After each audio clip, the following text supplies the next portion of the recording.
Sweden, snow and ice. La Suède, la neige et la glace.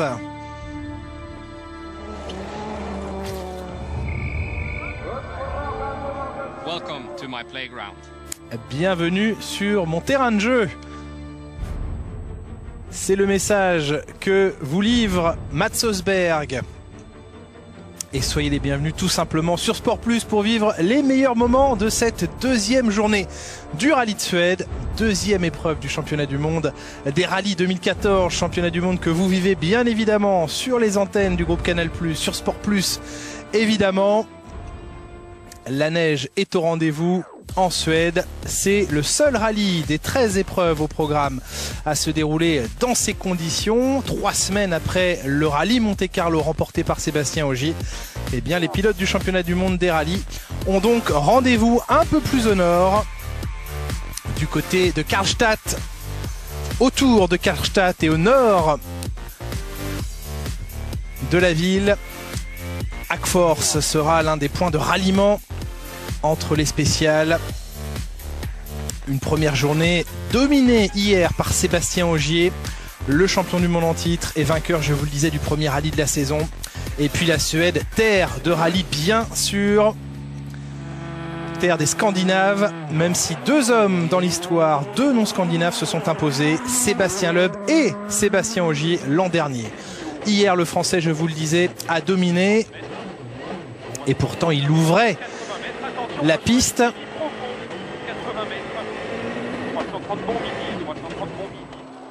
Des conditions, vous le voyez, qui peuvent paraître un peu trompeuses. Certes, de la neige, mais pas en abondance.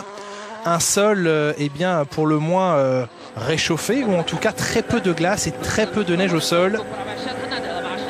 Ce qui a conduit certains, eh bien, à partir à la faute. C'est le cas notamment du Tchèque Martin Prokop, qui se fait piéger ici et qui va venir s'enliser dans les fossés enneigés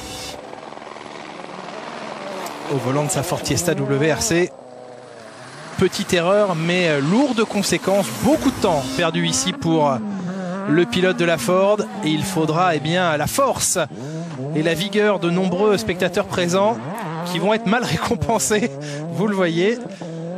Les courses de traîneau peuvent aussi se dérouler avec des WRC. Tanak, l'Estonien, magnifique entame de rallye pour lui à l'issue de la première journée. Ott Tanak est 4e, alors qu'ici l'Irlandais Breen s'est fait peur, mais sans trop de conséquences. Il occupe une place honorable au classement à l'issue de cette première journée. Il est 14e. Chris Meek, il était sur le podium du Monte-Carlo il y a 3 semaines.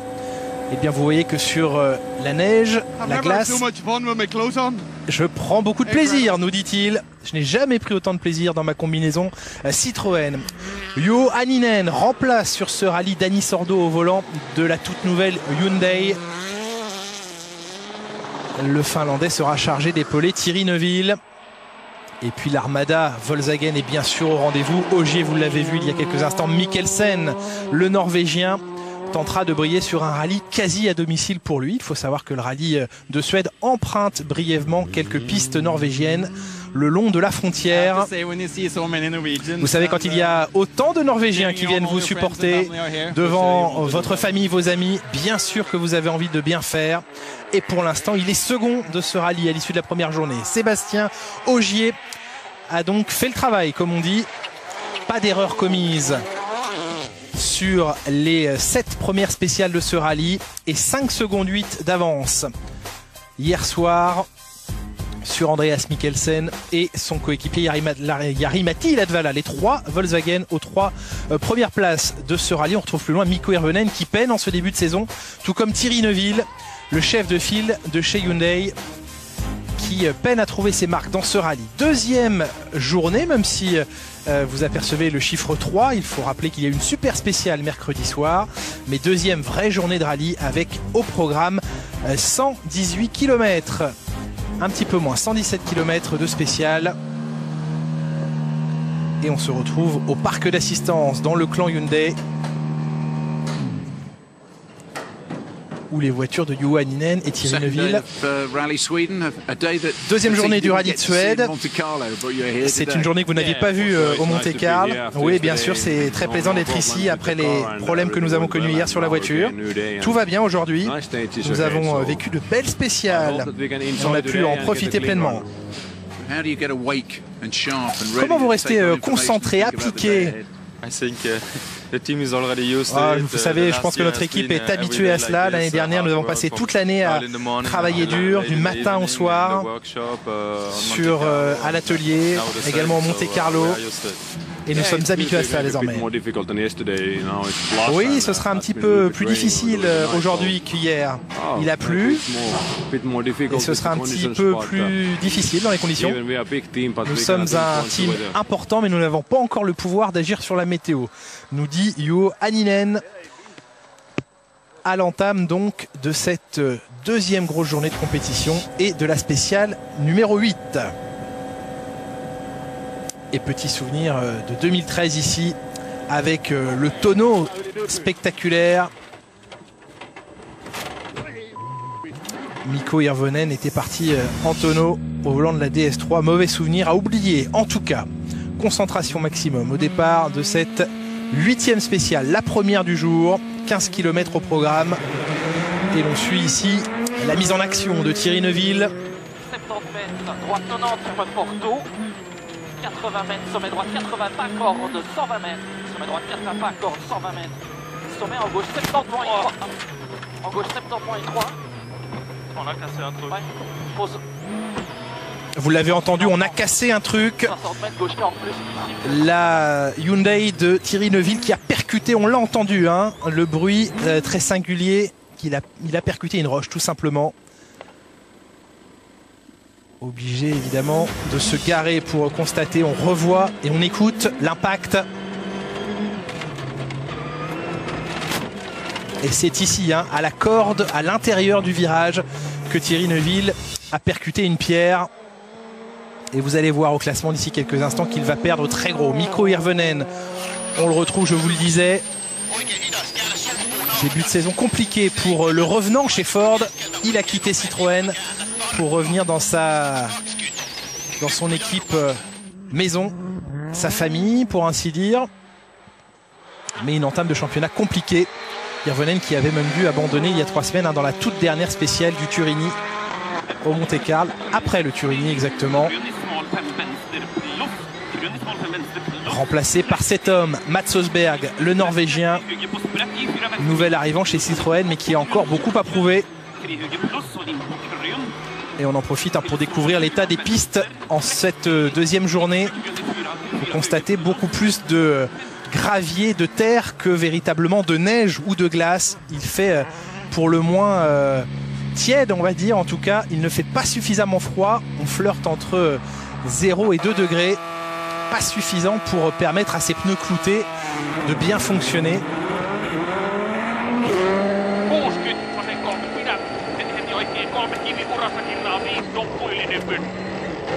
Latvala, il est 3e pour l'instant de ce rallye, au contact de ses équipiers chez Volkswagen. Et c'est lui qui, dans cette première spéciale de la journée, va s'imposer. Alors qu'on retrouve Sébastien Ogier. Et on aperçoit la Hyundai de Neuville sur le côté. Attention, hein, au mur de neige sur les bas-côtés. Attention, frein. Droite 120 vite, mi-long. 150 mètres, droite 120 vite. Droite 122, ferme 110 long. 122, ferme 110 long. Qui ouvre en ciel. Pour un gauche 120. Gauche 120 et attention, frein. Oh, et la faute de Sébastien Ogier. Sa mère. Et la phrase poétique prononcée par Ogier, qui est donc parti à la faute dans cette courbe à droite, piégé par, dans un premier temps, le talus, puis ensuite le fossé de neige. On le revoit, hein, depuis une caméra extérieure, quasiment parti en tonneau. Et là, la voiture est tout simplement posée sur un tas de neige. Et les 4 roues motrices de la Polo n'y font rien. Et là aussi, il faut l'aide des spectateurs pour dégager la voiture du champion du monde. On a compris que vous aviez perdu beaucoup de temps. Et oui, je suis parti dans un talus de neige, dans un virage lent. J'ai juste un tout petit peu raté l'entrée du virage, mais je n'étais pas vraiment concentré. Je ne voulais pas attaquer. C'est une erreur bête. Pouvez-vous revenir? Non, bien sûr que non. Bon, bien sûr, nous allons faire le maximum maintenant. Mais ça va être compliqué. Et oui, Sébastien Ogier, 36e de cette spéciale. Il a perdu 4 minutes 30 sur le vainqueur de la spéciale. Et il disparaît donc du haut du classement. Sébastien Ogier qui se retrouve 20e au général à plus de 4 minutes du nouveau leader, Andreas Mikkelsen. Elle est là, l'information de cette journée. Premier rebondissement dès la première spéciale du jour. La faute d'Ogier. Petite faute, mais grosse conséquence pour le Français.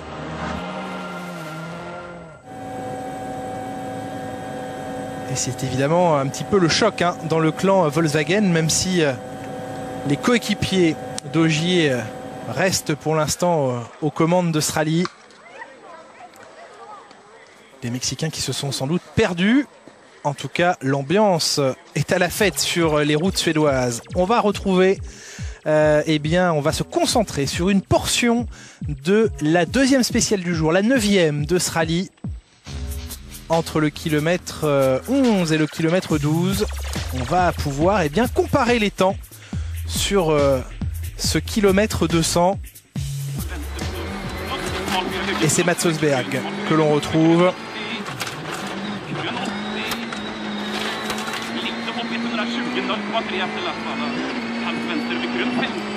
Le chrono va se déclencher, c'est fait sur cette portion d'un peu plus d'un kilomètre.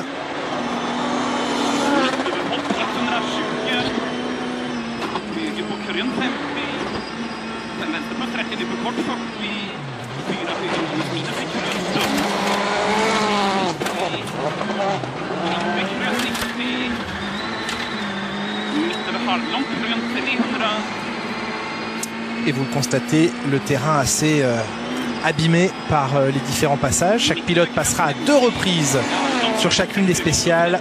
29 secondes et 9 dixièmes. Voilà le temps de référence offert par Mats Østberg sur ce tronçon. Qui, pour venir challenger le Norvégien, eh bien pourquoi pas cet homme, Jari-Matti Latvala. Il est deuxième pour l'instant au classement.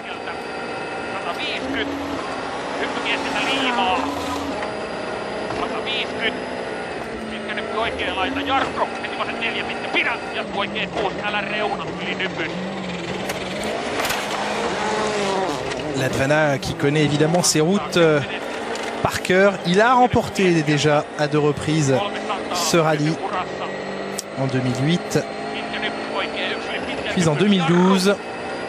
Et il est un petit peu plus lent que Mats Østberg sur ce tronçon. 3 dixièmes de retard.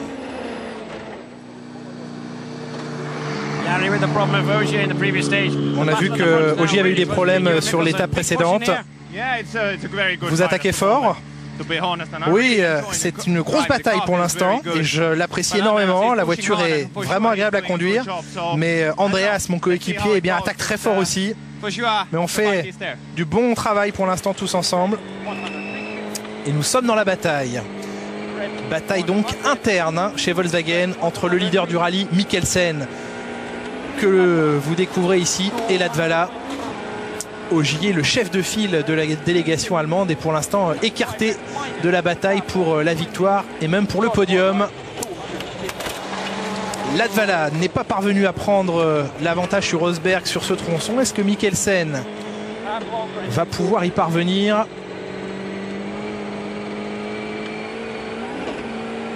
Eh bien oui, 9 dixièmes d'avance pour Andreas Mikkelsen.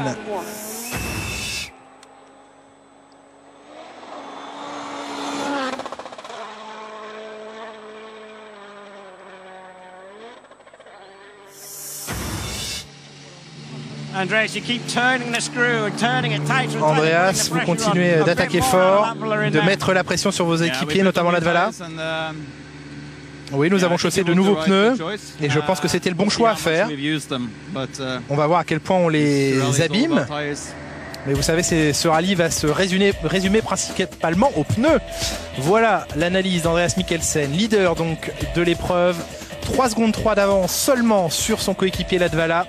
Mats Østberg un petit peu plus loin, à plus de 25 secondes. Alors que Sébastien Ogier va progressivement remonter. Il était 20e après son erreur dans la première spéciale du jour. Il remonte à la 15e position. Un long chemin de croix qui attend Sébastien Ogier, qui a remporté tout de même cette deuxième spéciale du jour. Mais les écarts sont faibles. Difficile de faire la différence sur ce terrain piégeux. Alors qu'on suit la progression dans ce rallye de Ott Tänak, l'Estonien. Redoutable, entame parfaite. Il est pour l'instant 5e du général. Østberg pour sa part pointe sur le podium provisoire. 3e, je vous le disais, à un peu plus de 25 secondes du leader. Et Andreas Mikkelsen, le jeune Mikkelsen, qui ne s'est encore jamais imposé en championnat du monde des rallyes, voit peut-être ce week-end l'opportunité d'inscrire la Suède à son palmarès.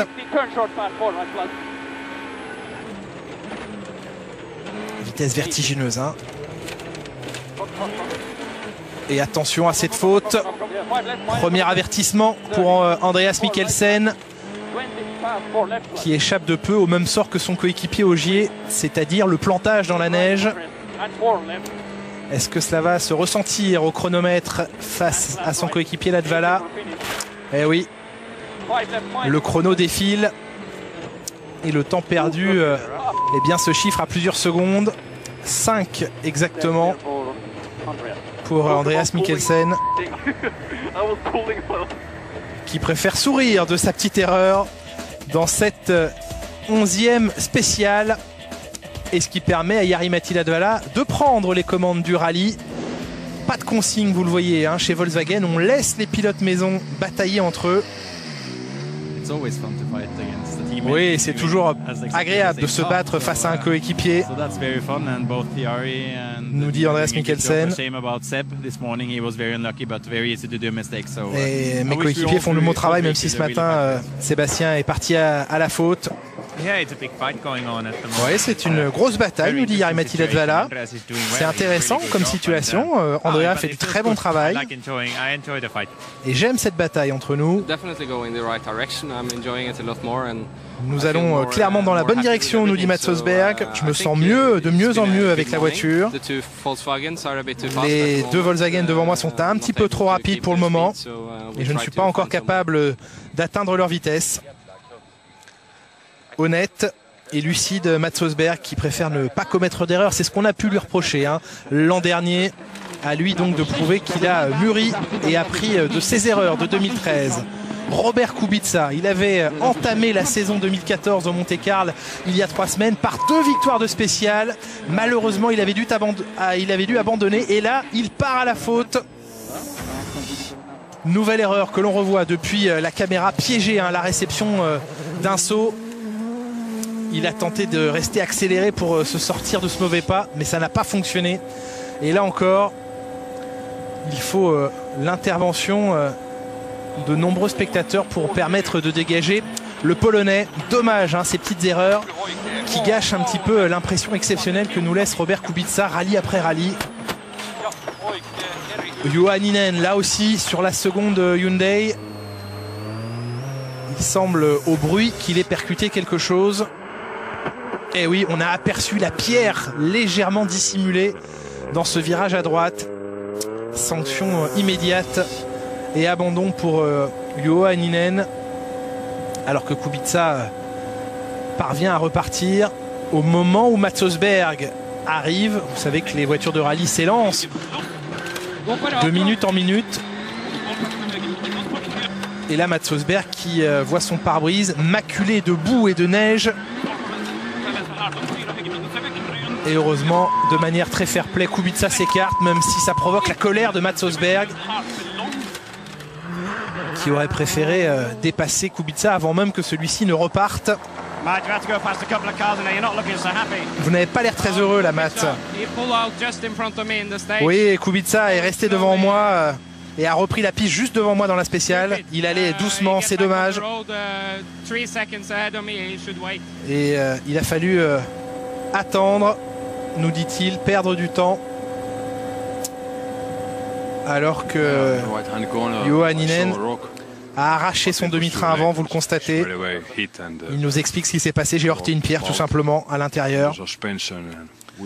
Et nous avons cassé la suspension et ça a ouvert le train avant. C'était une pierre cachée, dommage.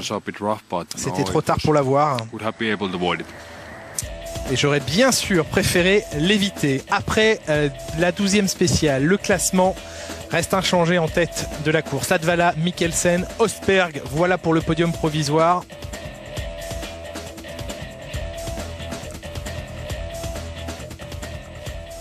Et on suit bien sûr la remontée de Sébastien Ogier, 11e désormais,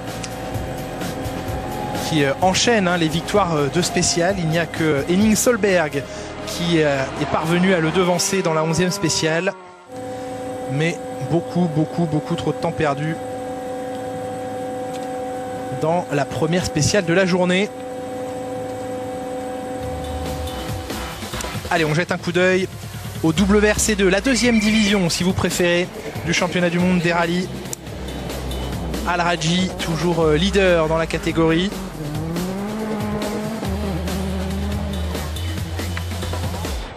Il devance pour l'instant le Finlandais Kitoma.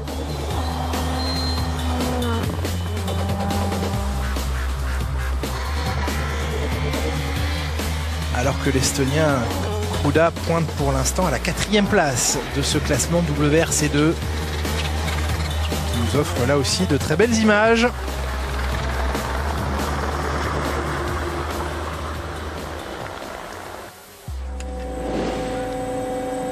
Et on se replonge dans les dernières spéciales de cette journée.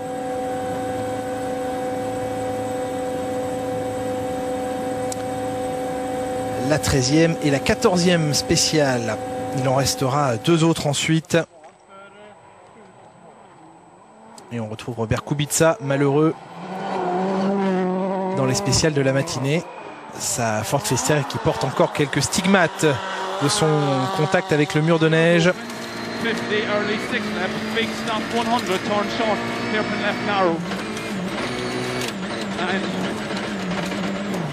right opens 80. Flat 6 left, in overcrest 150. Une certaine prudence malgré l'attaque affichée par Chris Meek. Et de nouveau Robert Kubica à la faute. Ça commence à faire beaucoup malheureusement pour le Polonais.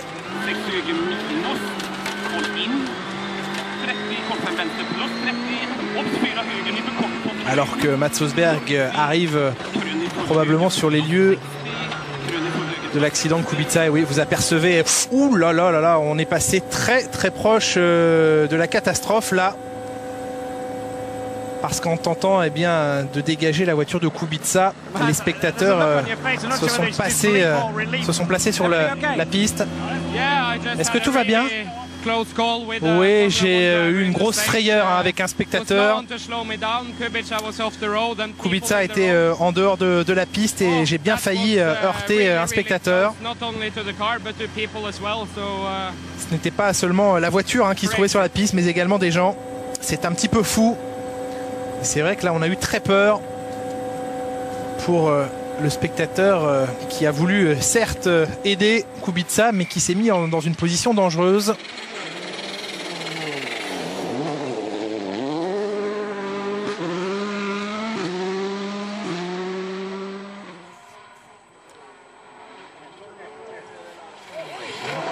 Jari-Matti Latvala, là aussi, généreux dans son pilotage.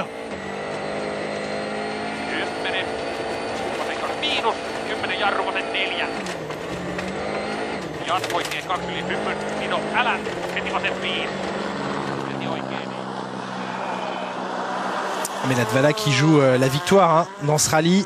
Il est en tête du rallye pour l'instant.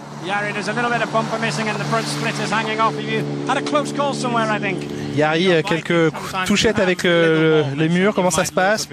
Vous savez, quand vous vous battez comme ça, il y a quelques moments un petit peu chauds.